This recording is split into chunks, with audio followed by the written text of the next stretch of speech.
Hello and welcome to my personal project report in video format. My name is Marijn Smit, I'm in IT 10A and my supervisor was Leonor Ruiz. My personal project is called What Are Video Games? This video report is structured into 5 sections. Starting off, I'll be discussing the goal I aim to achieve with my personal project. Secondly, I'll be talking about how I found and selected the most suitable and appropriate sources for my research. Next, I'll be discussing application of information. How did I apply all info gathered from my sources into my actual product? Fourthly, I'll discuss how and whether or not I achieved my goals. And last up is the reflection on my learning and how the process has benefited me as an IB student.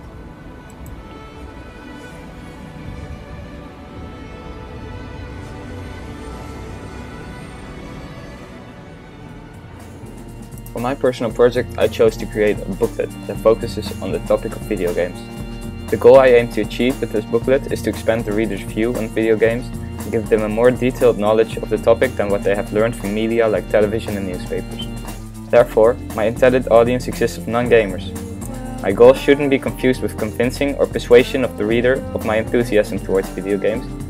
Although I will give my personal opinion on topics discussed every once in a while, I will stay objective throughout the article and let the readers build up their own idea and opinion on video games.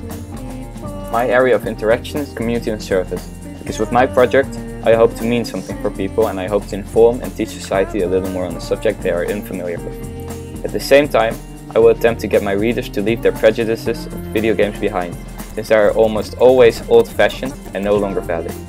There will also be other areas of interaction involved in my product, for example human ingenuity, when I discuss the video game industry and its history of the process of making video games. But my general focus will be community and service. Specifications by which I will evaluate my eventual final product include 8 essential specifications and 3 desirables. Out of my essentials, 6 specifications discuss content of my booklet, topics to discuss.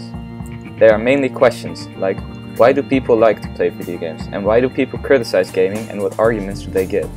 These essentials I have used later in the design process to make up the general structure of my booklet. Furthermore, I've written down expand the reader's view on and its attitude towards video gaming. This pretty much sums up my goal and is therefore the most important specification. Then I also put create an attractive and good looking layout in the list. Since the booklet has an intended audience of non-gamers, it must do a very good job of catching the eye of people, because non-gamers often don't have a lot of interest in the topic and will therefore not respond very positively towards a cover with only words, what are video games? I also wanted to create a real back and front cover and print it with a different kind of paper. Also, my booklet had to be printed double-sided. Testing whether or not and how well I achieved my specifications involved measuring the response of the people that have read my product. I will use surveys, questionnaires and simple ratings from a scale from 1 to 10 to see if people enjoyed my product, what they thought of my layout, whether they learned new things, if their opinion on video games has changed, etc. For the layout, I will also compare my booklet with other magazines to see how well it turned out. Finally, I will also ask a few people that volunteer to read my product to write down their opinion on video games and make a mind map of things they know about video games. Then let them read the product, and after that I will ask them to write down their opinion and mind map again. I will see what has changed.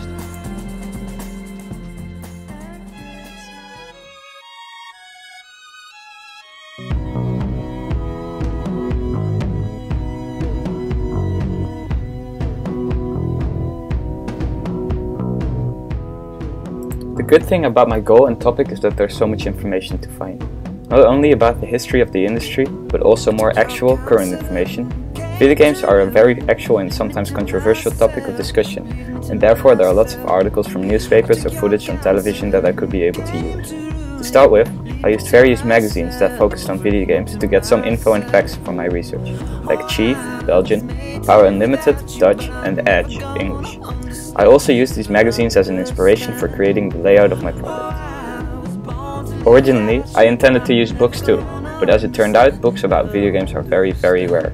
I went to the library of Hilversum twice, and I also went to the Mediatheek at our school a few times, but there was nothing to be found but magazines and newspapers.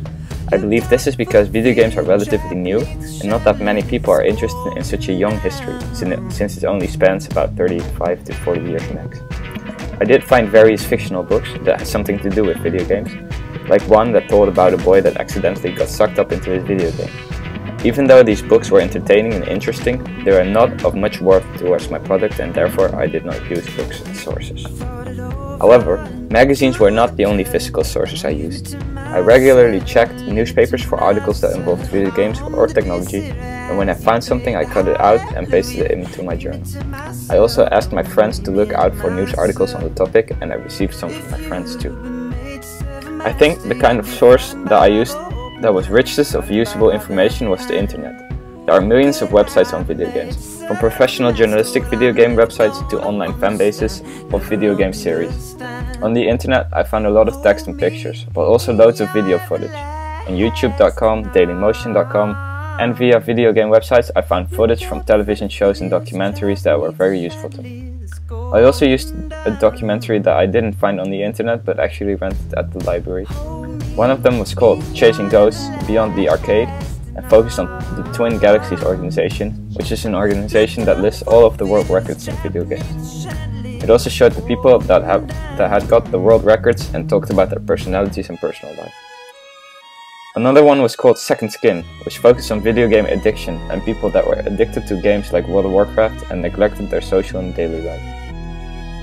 I also did various interviews, both physical and via email. I talked to people that worked in the game industry, people that played games, people that disliked or even hated games, and also I made a lot of effort to get as much usable information out of the people I talked to as possible. I sent emails to big game companies like Blizzard, Electronic Arts and Mojang, and I had interesting conversations with somebody that worked for Guerrilla Games, a Dutch developer, and some of his colleagues too. I also talked to a few friends of mine, and of my parents, that were against video games and discussed a lot with them. I even played a few video games with them, the results of which ended up in my product as well. My bibliography includes a wide variety in types of sources, and I paid close attention to evaluating the sources that I used most. For example, a big source that I used was an article that described an experiment relating how various senses as well as reaction time were affected by playing a game. I evaluated the source very carefully, making sure that it was reliable since I used it for a full paragraph to make a point.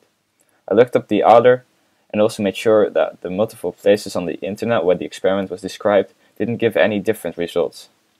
I did this with all my major sources to make sure that my product would be reliable and honest.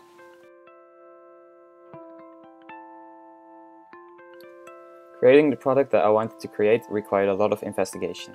Since the topic I wanted to discuss was quite broad, I had to extend my knowledge, which was interesting but at times difficult and a lot of work. The information that I gathered had to be summarized, and the most important outlines of the article, message, interview or video footage were underlined or marked and noted down in my journal. Then, as I gathered multiple different sources and facts around the subtopic I wanted to discuss in a chapter or even a paragraph of my product, I took the outlines and wrote a paragraph around it, staying true to the original information but putting it into my own words. I wanted to bring the information across as vividly and interesting as possible, with several techniques I've picked up on as a writer to do this. One of the techniques I used was humor. This humor doesn't come in jokes or childish punch, but in a more subtle way, by doing things like making understatements. I'm not trying to make the reader laugh, I just want to make the text enjoyable to read and not so boring and dull that the reader will put it away. Another technique I used is paragraph formation. At first I had troubles with forming proper paragraphs, and it was only after I talked to my English teacher and did some research that I really started learning how to make a proper paragraph. The first sentence of a paragraph has to be catchy, or at least interesting, and the paragraphs have to relate to each other. Along the way of researching, I also picked up on some ideas that I used in my eventual product. For example, on the 13th page, I used a layout technique I picked up from a video game magazine called G. I placed a column of 4 approximately equally big pictures and made them of the same size, exactly big enough to support the paragraph next to it from beginning to end. A lot of layout ideas were picked up from either my dad, who is a professional graphical designer, or from magazines and articles. But I did not exclusively pick up ideas from my layout, but from my writing as well. For my research, I read various articles. Some of them were quite high level, and even academic or at a university level. Reading through them enriched my vocabulary and also taught me some new expressions and styles of writing. Using quotation marks was also something that was new too, but I picked up on how to use these quite quickly by reading through text related to my topic. A somewhat bigger issue I encountered along the way of writing my product was visibility. As it turned out, I got a little too carried away with my layout, and when I gave it to friends to receive feedback, they told me that at times the text was hard to read because of backgrounds and weird formations. I sat down together with a classmate and we discussed pretty much every page and what I could improve in the layout. Then I learned of a very useful layout technique. In Apple Pages, you can create a shape that make it transparent and move it to the background. One look at my product and you can see I use this technique quite often since it was effective and me as well as my friends thought it looked great.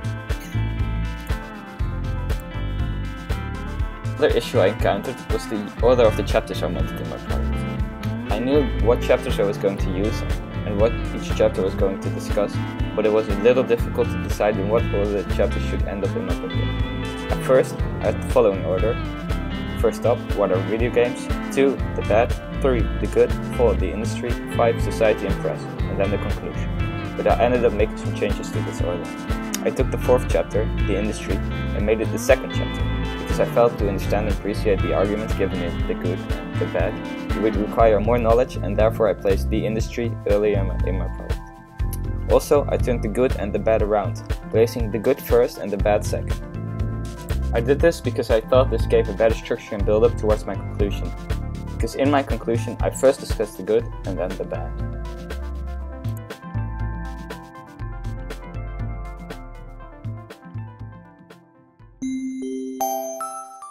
One of my specifications was my layout. To test whether people liked my layout, I've asked 12 people to judge my layout, only by looking at it, rating it from a scale from 1 to 10. And 6 people actually read all of my product and I gave them a more specific and extended questionnaire to answer. The first graph shows 3 yes or no questions, which the 6 persons were asked. The second graph shows futures of which the persons asked gave ratings from 1 to 10, 10 being the best. Last but not least, I asked the readers of my product to give me some feedback. Also, I asked them to give me a general score out of 10. Here you can see the ratings for my layout by 12 people that didn't actually read my product. Looking at all these graphs, the people surveyed were generally very positive about my product. It should be noted though, that I know all the 6 people personally and this might affect their grading slightly, but still, I'm glad to see such positive results. For myself, I'm very pleased with the final product.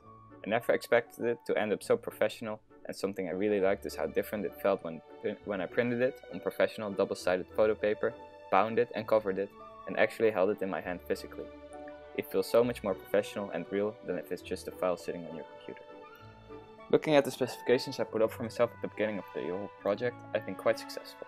I fulfilled all my requirements, or at least according to the 6 people I surveyed. With my supervisor, I agreed on a self-assessment of 4 out of 4 with criterion E, achieving the goal. We agreed that I had put a lot of effort into the product and that it lived up to its expectations and specifications. The tests and surveys showed positive reactions from my audience. Therefore, we considered it fair to go for it, 4 out of 4.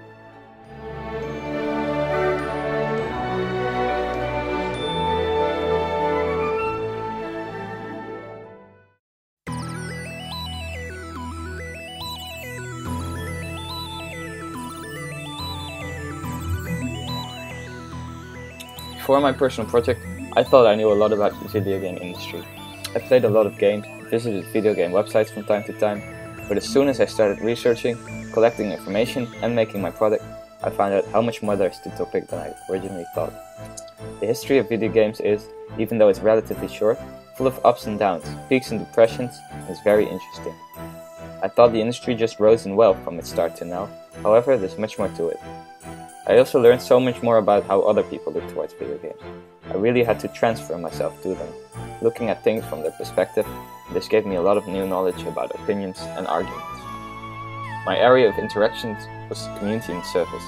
As I mentioned before, because I discussed arguments, opinions, discussions and statements on the topic, I really learned a lot about looking at topics from someone else's perspective.